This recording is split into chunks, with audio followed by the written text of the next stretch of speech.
Hey guys, it's time again for the break room. We're in the break room. It's Thursday, and we are coming together to chat about another leadership.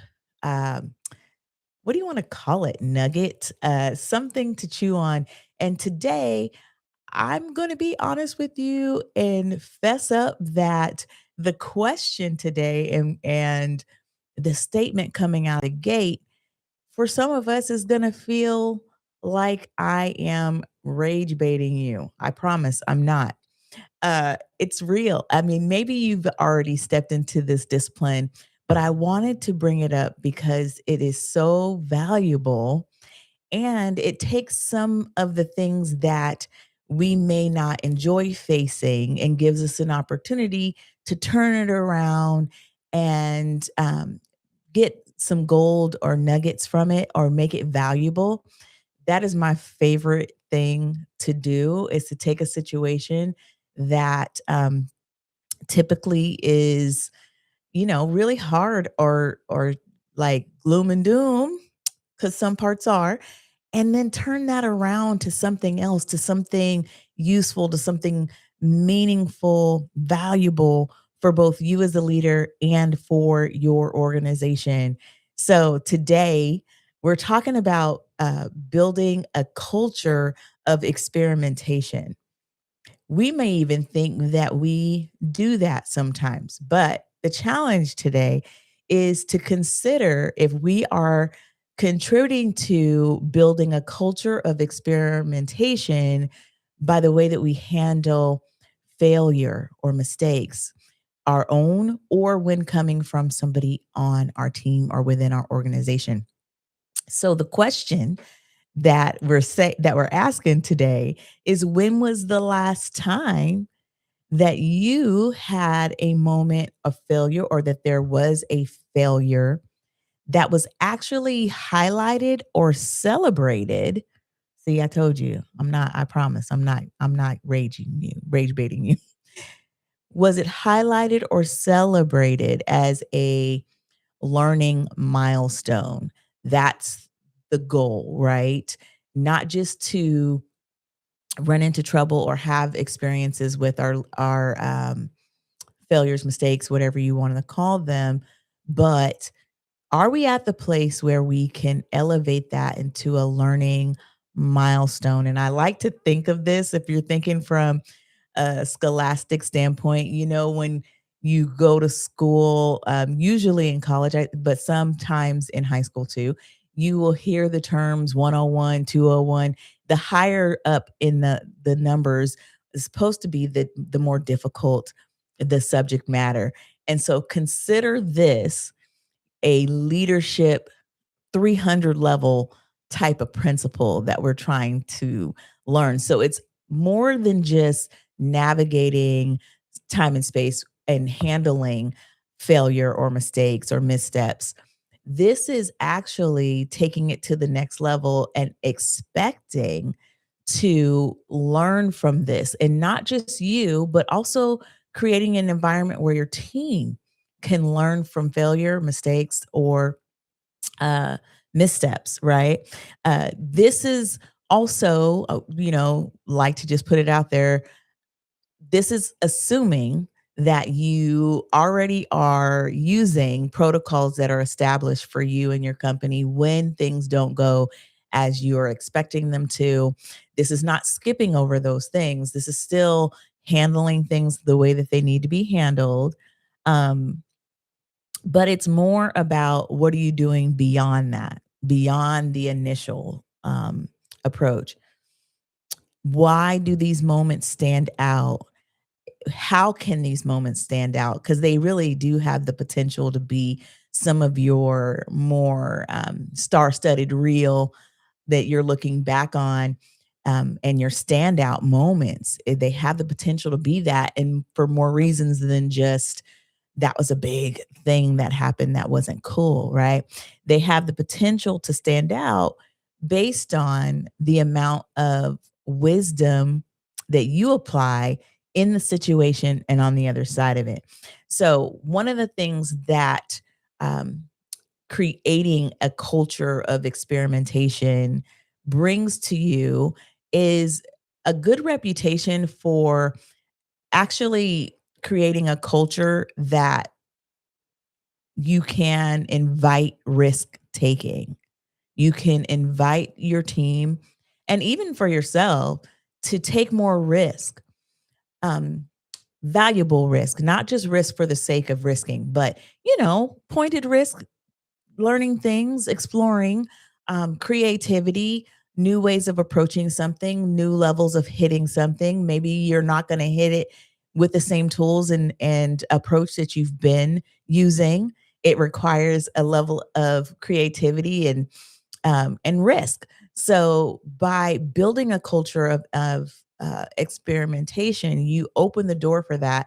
And in order to do that, there has to be a level of psychological safety there so that the people that are working with you for you feel it's safe to step into this, right?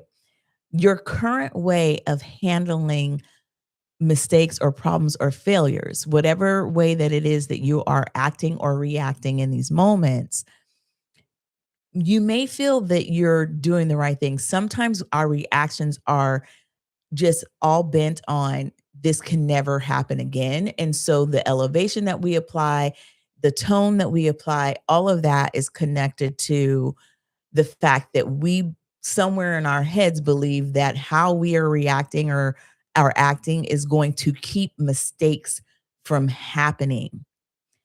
I understand the desire. Okay. I'm not pushing that past you.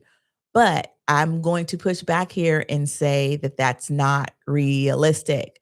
Mistakes are a part of life. They're going to happen.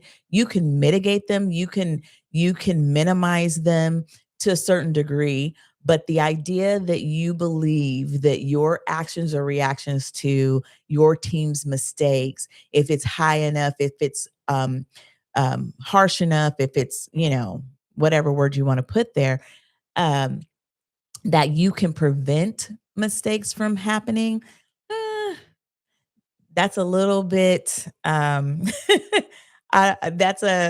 a false sense of self on display there. That's the best way I can say that, right? I understand the motive, and I don't even, push back on the motive. Uh, there's some things that are costly that come with mistakes, and so this is not just an aside to say that making mistakes or having some sort of failure doesn't bring a cost with it because it does, and we want to measure those costs and our reactions and how we attend to these things and the protocols that we build around them should suit the amount of leverage or the amount of collateral damage that could happen with some of these failures and all of that. But what I want to just really emphasize is that if we let the failures get beyond us and we only make it about correcting the instance that it happened and dialing in on the person who did it, and we don't take the opportunity to look beyond it. And, that takes me to my next kind of key point here is we have to be able to move from blame to the postmortem. Blame can be a big word, but really it could also just mean accountability. How did it happen? What went down? Doing all of the things that you normally would do. And if it's something that truly should not be happening, yes, even accountability for how can we make sure that this doesn't happen again. But the whole goal in that mastery level leadership that I'm talking about takes you beyond just that putting out a fire situation and actually helps to do a rebuild. It actually helps to reset a new pillar in place by taking the time and the intention, looking for positive solution on purpose, looking to set um, up some new plans or new open some new doors even okay, by doing a proper post-mortem. Now, where that word feels weird because we're talking like post-mortem, yeah, but think of it this way, that we're allowing that moment or that instant to die. Once we've gathered the information, got the first, hey, we don't want that again. So yeah, we might actually kill that. Okay. But we do need to perform the post-mortem. And it when we think of that word, what? We're thinking of autopsies and stuff like that. Okay, so think of an autopsy of the failure, of the mistake, of the instance, of the risk taking, whatever it is. Really get in there and dissect it between you and the people or person who kind of walked that out, and gather the information necessary to make sure that either A, you don't do it again, or B, possibly that you've discovered something that is possible but can't be done that way. But if we are more concerned about the blame and the impact of the mistake, which again, I'm not overlooking that there are levels of that. But if we're more concerned about that, we will completely miss the opportunities that come from experimentation and figuring out what's behind all of this. How did we get here? What's another way that we could have approached this? What's another way that we could look at this? Because guess what? I didn't see this option before. This mistake or failure has opened up the door to see, let me see that there's possibility on the other side of this that takes us to our next level as an organization. It's so possible, whether it's a product or a process or something of that nature, right? Okay. Now, guess what? You know, my favorite thing is it's about you as the leader, our role, the one that we hold. And I like to remind us of this because we get a little bit more leeway when it comes to that experimentation thing. We have a little bit more freedom than most people have who are working with or for us.